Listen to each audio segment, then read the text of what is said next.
black and orange. When it's game time, this is how it's going down. Black and orange, black and orange, black and orange, black and orange. The city of the chili, city of the riots, the city of the Bengals. Alright, I want to start this video off by saying a lot of people have been wondering what the breaking point is for Bengals fans. Well, I'm about to show you one. Got this book right here, Insider's Guide to Cincinnati. It's this is from 1997. This is what, 14 years ago. Oh, there's just something in here I want to read to you guys. 1997, Insider's Guide to Cincinnati. In the spectator sports section under football, the Bengals. Welcome to the jungle. During football season, that's what Cincinnati becomes, the home of the Bengals. Although the team has struggled lately, not making the playoffs since 1990, the fans of the city are behind the orange and black stripes as much, if not more than ever. The reason is threefold. One, Bruce Coslet was hired as the team's coach midway through the 1996 season, taking over a team that has languished near the bottom of the league for 6 long years under former coach Dave Shula.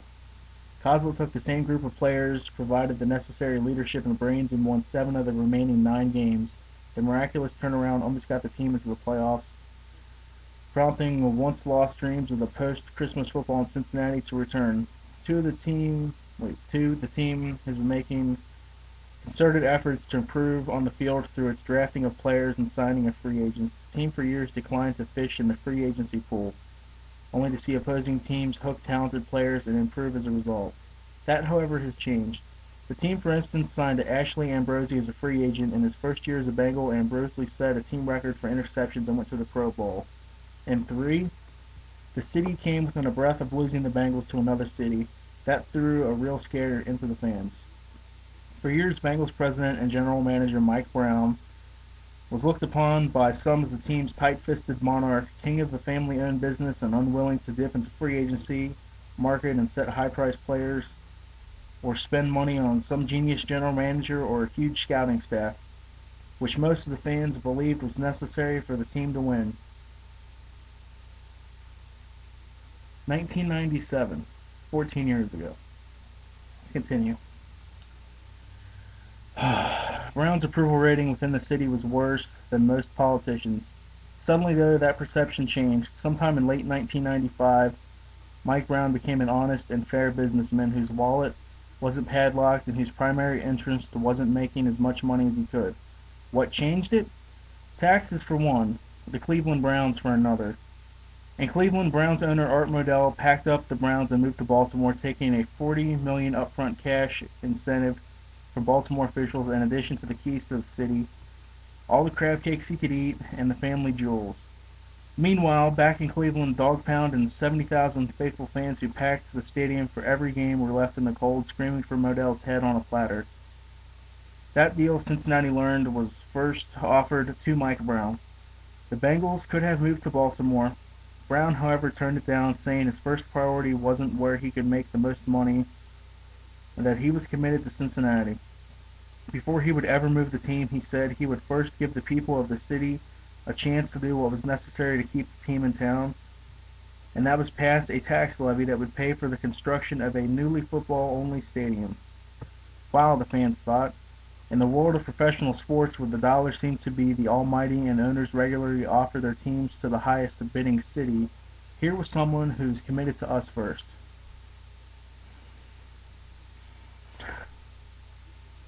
So, in November 1995, the fans returned their commitment and overwhelmingly passed a sales tax increase. Construction of a new ultra-modern stadium is underway along the riverfront, 3 blocks west of the current jungle, also known as Synergy Field. They also began looking at Brown in a new light. Plus, the team seems to be making major strides on the field. Most of the strides came by accident in late 1994, when the team's third-string quarterback, Jeff Blake, was forced into the game because of injuries to the first 2 quarterbacks. What looked like a disaster waiting to happen turned out to be a blessing in disguise. Blake ended up taking control of the offense and getting it to play like it hasn't played in years, hitting speedy receivers like Carl Pickens and Darnay Scott for touchdowns, and digging the team out of back-to-back 3-13 seasons it had in 1993 and 1994. By 95, his first full year as a starter, Blake was in the Pro Bowl and hopes were revitalized. Plus, for the first time in its history, the team traded up in the draft, up all the way to the number one position, in fact, to where it picked running back Kajana Carter.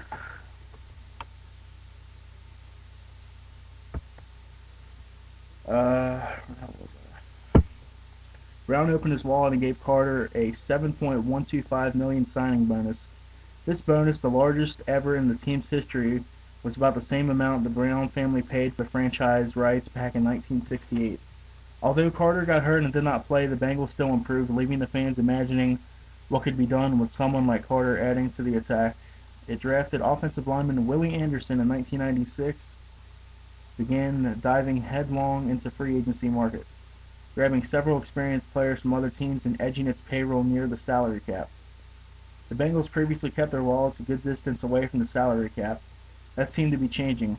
Hey, people thought maybe Mike Brown isn't such a bad guy after all. Thoughts are now back toward the playoffs, and could it be the Super Bowl? The Bengals twice made it to the Super Bowl, losing each time to the San Francisco 49ers. Darn it, and two of the closest Super Bowls ever, prompting the fans to scream after touchdowns, "Hoo Day," and it's got the fucking Hoo Day chant. Many great players have worn the Bengals stripes, including Boomer Esiason, Anthony Munoz, Tim Krumrie, Isaac Curtis, and Ken Anderson. Although somehow no Bengals have yet made it into the Hall of Fame, Anderson came close, and that will definitely change when Munoz becomes eligible. And that talks about tickets and all that shit. And he is in the Hall of Fame, by the way, Anthony Munoz. But anyway, I mean, 14 years ago, that book talking about, how bad Mike Brown is, but yet, maybe he's not such a bad guy after all. Okay, here we are after another 14 years of your shit. 2 winning seasons and 2 playoff appearances and playoff losses. But, I mean, if you guys could have seen, and, this video is probably going to piss, Josh off of all people, maybe Houday Jr. I'm going to talk to the Berg and A-Train about it, but, the Bengals aren't going to have a team next year because, you got Chad acting like he wants to stay with his Twitter and all that, and it talks about it on the news and some of the shit he said about how much he loves Cincinnati and we just got to get it going.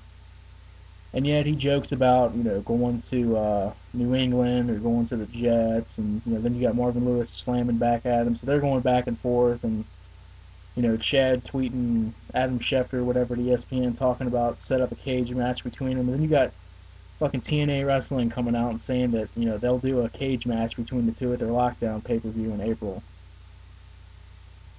Seriously, this is what we come to?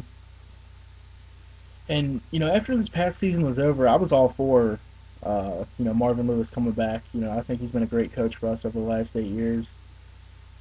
He giggles a little bit too much in some of his press conferences and says the same shit when we lose. But, honestly, in my lifetime, we've had, a handful of coaches, and since Sam Weish, when I was born, when I was a baby, that's the best that we've had since then. We can always go back to, a coach. It's like Dave Schuler, or like Bruce Cosler, or like Dick LeBeau. But, then again, Dick LeBeau wasn't that good of a head coach, but he invented, the defense that's being used in Pittsburgh now. He was running it here. I don't know, like the same scheme. I don't know what they ran in the 80s, but he's bounced back and forth between Pittsburgh and here a few times. And, after he left here and Lewis' first year at 03, was he out of football for a year, and now he's back in Pittsburgh. Their defensive coordinator with the 3-4, he's been there. People were saying he might retire, but who cares? He made the Hall of Fame this year. He's about to get him another Super Bowl ring probably next weekend. But you got that. So, you don't know if Chad's staying. T.O.'s probably gone. There hasn't really been much talk, about him. Not really much talk from him. Cedric Benson said at some point, or I read somewhere, it was either during the season or when the season was over, that he doesn't want to be here. His contract up too. He don't want to be here if Bratkowski comes back, and we've already gone over that. I think just about every Bengals fan on here has talked about it. McPalmer 9. Fucking Houday Jr., Josh has talked about it. Fucking Bratkowski's got to go. But then, everybody that I was to bring in, Manuels or who the hell else? There's a couple of, I can't even think right now. I'm going. Oh, Hugh Jackson. They ended up giving him the head coaching job at Oakland. Two new head coaches for the 2011 season used to be at the Bengals. Hugh Jackson out in Oakland. He was our receivers coach. Chad got along with him really well. Um, he was our offensive coordinator last year. And what's his name? Leslie Frazier. I think he was here when Marvin came in, and then they had Bresnahan, and then they got Mike Zimmer. But that's out. So Chad's gone. Tito's probably gone. Benson doesn't want to return. I'm sitting here last Sunday getting ready to watch both conference championship games, and somebody texted it to me, but I seen it on TV first, that my all-time favorite Bengals player, Carson Palmer, wants to be traded away from the team or is threatening to just retire and forego like $50 million. So him and his wife are expecting their third kid. And, as much as it hurt me to see that and hear that, I love the guy. He's been through a lot here. The injuries. He doesn't say much. He doesn't really speak out. He spoke out against the team one time. That was after shit. I want to say the 2007 season. I remember seeing something on ESPN that he spoke out about there needs to be a change in the coaching. And the next thing Chuck Bresnahan's getting fired and they're bringing in Zimmer. Now, so far Zimmer's been a hell of a lot defensive coordinator than Chuck Bresnahan was, but at that point, I think he was, being the quarterback and the face of your franchise. A lot of people think Chad is, but it's really Carson. He's getting paid all the money. He was our number one pick in '03. But I, be damned to bet that he was talking about fucking Brett Kowski getting fired. He's been here since '01, and he's still here. So, a lot of fans are, been bashing Carson this last year and blaming us for, most of the losses. I mean, he's thrown, a lot of interceptions last year, the worst year since his rookie year or whatever. But then again, he also almost threw for 30 touchdowns, and he almost had 4,000 yards in a horrible year. So what does that tell you? And we had a 10-game losing streak. I mean, seriously, people, Carson's not the problem, but if he can get out, I'd be happy for him. If he retires, fine, get away from this shit. If you can, well, I guess he's not going anywhere because Mike Brown came out the next day on Monday and said that he's not trading him because he's vital to our plans. Let me ask you something, Mike. You've been here for 20 fucking years. What plans could you possibly have? Man, what? You haven't fired any coaches. You promised, change at that press conference the day that Marvin Lewis resigned, 2 days after the season ended. And like I said, I was all for Marvin Lewis coming back. I mean, over there, I'm not going to waste my time trying to turn this fucking computer and look over there. But I got a picture of Marvin Lewis framed hanging on my wall over there. So I was all for him coming back. But, something shady went on because Marvin said that he wasn't going to come back unless some changes were made. He was given more control. He wanted a practice bubble.